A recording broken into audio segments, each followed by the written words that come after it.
So somebody in the fact that I was overwhelmed by what happened with the fight between what's her name, Alex and Ike. It seemed I mentioned that Ike won the Super Commando challenge instead of Neo, because it was Neo I mentioned. I said Neo won it and he was carrying the key around just to pepper Prince and any other person who is pained by not winning, right? So I apologize for that.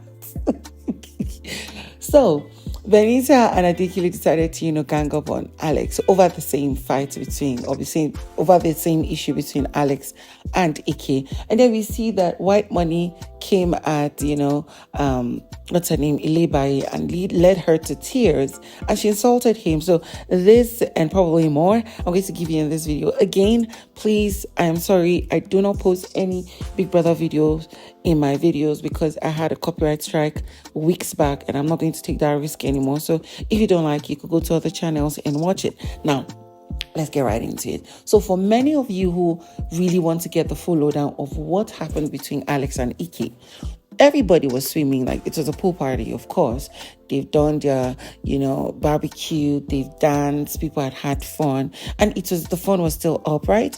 And then here was Doyin telling Alex that they should go to the water and, since people are splashing water, right? People play that game, stop, play, go, and stop. And, Doyin was telling Alex that they should go and drown Ike into the water. Now, this was a water that he's tall enough to stand and, he wouldn't drown, but they want to try their luck. And then Alex had gone into the water and they were splashing with Ike, right? But this time he had pulled her into the water, and when she came back up, he was continuing with that play. Now, Ike is naturally a rough person, but then the second time he would pull her back into the water, she was already drowning, and she had a nip slip. Her bikini went off her, mammary glands, and then she was almost drowning, and she started punching and kicking him. Now, everybody saw that he was trying to help her, and he was saying sorry. We couldn't hear it, but she thought otherwise. But when she noticed it, she left him and went to go and sleep. And then when she came out into the house, it did not cause issue. Now, the issue is that Adekunle and Venita were talking bad about Alex, right? And Messiah's point was that Ike had been keeping quiet, that, people have been playing with him because he's been quiet, that he should get back to his bad mood. And it offended Alex. I'm like, that's not really nice to say, right? And then here was Adekunle and Venita shouting at Alex that if she wants to talk, she should calm her voice. If she wants to talk, now if they want to have a conversation, she should calm her voice. I'm like, how would you go and instigate or pressure or push someone that is still in quote, trauma of allegedly suspecting that somebody wanted to drown her?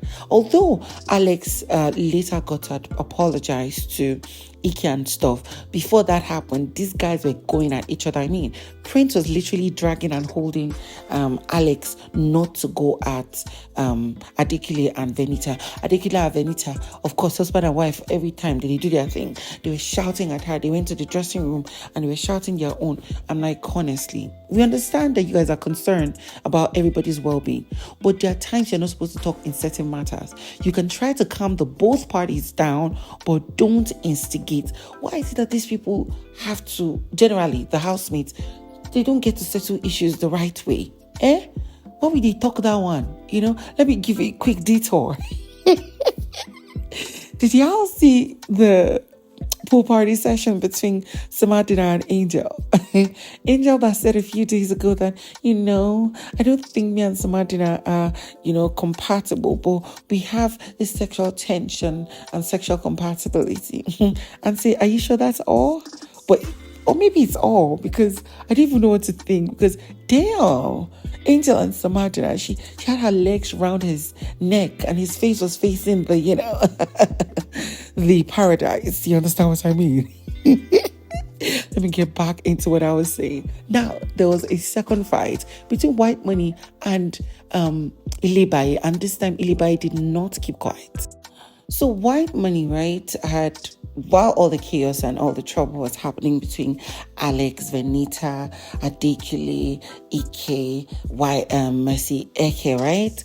Whitemoney was busy at the studio, with the mixing and shit, preparing for the Ouija task that he needs to use to shine because he is into music. He's been begging Big Brother to play his music for long. Big Brother finally did it, and a whole lot of people were saying he should not be in music and stuff. But then, he was doing the mixing. There was Pere, there was Prince, there was one or two other person, maybe Cross. Big Brother had given Cross and Kim Oprah mic infringement warnings. Then we see that, Whitemoney and Pere had rounded up. They did something about the beginning of their songs, right? And then soon, Ilebaye was done trying to calm down Alex from the fight, and she came to the lounge and went to where the music was playing. She turned up the volume and she wanted to write. She said she wanted to write some lyrics for the song, or just put something somewhere right in the song. And Whitemoney came and turned down the volume and told her that it was too loud. Maybe he didn't say it in the instance, but according to him, it was too loud. He was leaving. She turned it back up. He came back and did it again, said something around. It was masking the conversations people were having because it was loud. And then, of course, she felt disrespected. He felt disrespected. So she turned it back up and he came and turned it off. And, she got pissed. I wanted to, go at him. Alex pulled her to one side. I was calming her down. But then, Whitemoney was talking to Pere and talking about how disrespectful the girl was, that he had told her that it was too loud and he had to turn it off. That's what's pissing her off. She started crying. And soon enough, people calmed her down and brought her back to the lounge so she could, do what she wanted to do, but with a low volume. And then Whitemoney came and then she started talking to Whitemoney how she's been calming down for him. She's been seeing his attitude for the past few weeks. People are looking down at her, right? And that, how will she want to do something, and he will feel that he is the lord of it and will turn it off. And he was saying that initially he had told her that it was masking conversation. That was why he turned it down. That was just what it was. But then she was crying. At this point, she was crying and shouting at him that it's like, in quotes, she was calling him a bully. That if it was another person, he was not going to do this. But it's because it's Ilebaye. Everybody has been doing this. She's been keeping down. This time she's not going to keep quiet. She's not going to keep calm and stuff. And soon these two were going at each other. People were trying to calm down Whitemoney. He said no, that this her attitude of victimization or acting like the victim is too much. She didn't understand him. He felt disrespected 3 times. I'm like, oh God, we understand that you can tell somebody that it's masking a conversation, but saying you felt disrespected 3 times, is the wager tax your name? Was it in one mind something? No, don't do that. Ilebaye was supposed to also calm down, but when somebody has felt trampled on for so long, and it was right for them it was time for them to speak. So she was shouting and they were just going at each other. It was just crazy, honestly. It was crazy. At some point I was feeling for her. I understood Whitemoney, I understood her, but this fight was a fight that was not supposed to really happen. Whitemoney, you safe. You and Kim Oprah don't get sure about this thing. Wait, team. At this point, I must just say that every of the issues these housemates have had from day one till today falls down to the fact that everybody is selfish of their own opinion of their own self, that they didn't want to understand the other person. That's why they keep fighting, because I'm like, what is this? None of the rests. We like the content, but damn, it's way too much. Now, guys, if you're new to my channel, make sure you subscribe, click on the bell button beside for notification on every post I make. And you get more updates. Like, literally, today is feeling like as though tomorrow is eviction Sunday.